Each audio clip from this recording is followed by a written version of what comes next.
My name is Orossica Rodney. I've been a member at Three Crosses for about 6 years.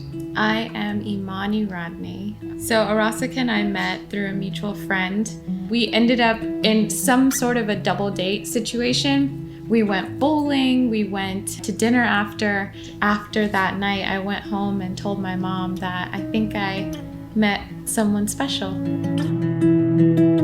We started officially dating March 2017. We dated for about a year before I proposed and we were engaged. Got married in San Diego. I thought it was beautiful. I didn't think I was gonna be that guy that cried, but I was that guy that cried as she was walking down the aisle. Almost a year after, maybe 5 days before our anniversary, we found out Imani was pregnant, and she walked up with a pregnancy test and said, positive. It's like, all right, I guess we're having a baby. At 18 weeks, I experienced what I thought was kind of wetting the bed. And it took almost a whole week until I was able to get into the doctor because of COVID. A lot of the advice nurses were telling me like, oh, maybe it's just, not your water breaking, but a bunch of other things. I ended up staying at Kaiser all day. I went into the doctor's office. She said like, well, maybe you're really dehydrated because I'm not seeing that much fluid. And I'm like, well, what do you mean? And she's saying, well, it just looks white. With the ultrasound, it's black surrounding the baby. That's the fluid. So as I'm leaving that appointment, she's like, hey, I need you to go and see this high-risk maternity doctor. She's gonna tell you some news about the ultrasound. Walk across the street to that building, sit in a dark room. The doctor puts the baby on the screen and she's like, he's moving around and doing this and doing that, but there's no water. So, the risk of infection's so high, I recommend that, you have to terminate. Save your uterus and, you're young, you can have more kids. And she gave me all my options. I called Orossica and I'd never heard him cry before. And it was like, he wasn't wailing, but it just sounded like heartbreaking. And so he came to the hospital and she told him the news too. She told him our options, which was termination or expectant management. Expectant management is when you wait and see, basically. They don't do anything but give you ultrasounds weekly. And you do that until your baby is viable at 24 weeks. And then they'll do everything they can to save the baby. So I was 5 weeks away from that. There's a risk of infection to you.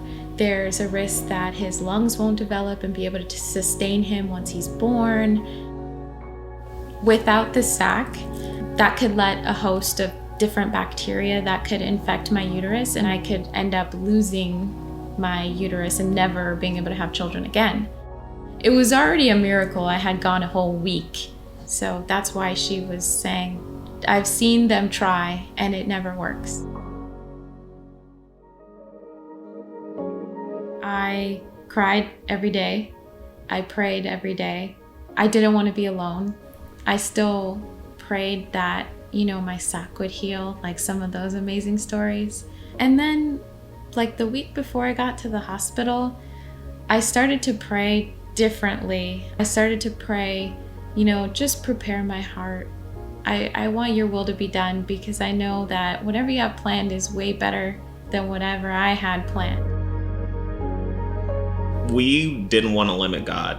When I was driving, I was in tears. I was distraught. I'm like, man, this is my first child. How is this happening? Why is this happening? And I was talking to God, can this be used as a way to glorify you? Because no matter what happens, what if at the end of our lives, we are in front of God and he asked us, why didn't you trust me? I had a plan for his life. It seemed like they were just so strongly trying to push for us to end the pregnancy, and we said no.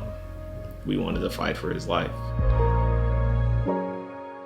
Each week that we made it where there was no infection, the baby continued to live, I think really surprised the staff, the medical staff. They were very surprised. I was 27 weeks and 3 days, and it was a normal night, and I started to kind of feel like a little bit of back pain, and it ended up being labor. They checked me and all that, and they were like, oh, his foot is out, so let's go. And it was so quick from that moment to getting into the delivering room. They take Aziel out, and I see him, and he looks like really tall, and I'm like, man, that's a tall baby. Throughout our stay in the NICU, Aziel went through a brain hemorrhage, he went through a staph infection, he went through underdeveloped lungs. But despite all of those things, 80 days later, we left the NICU with a bouncing, happy, healthy baby boy.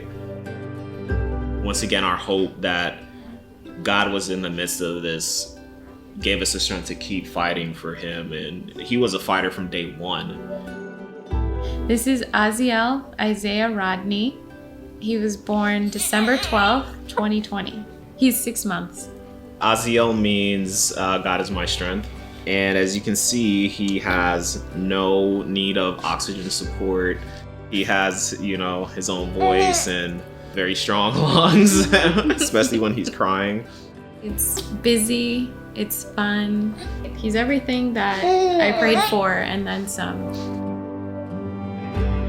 We were able to witness to people in the hospital.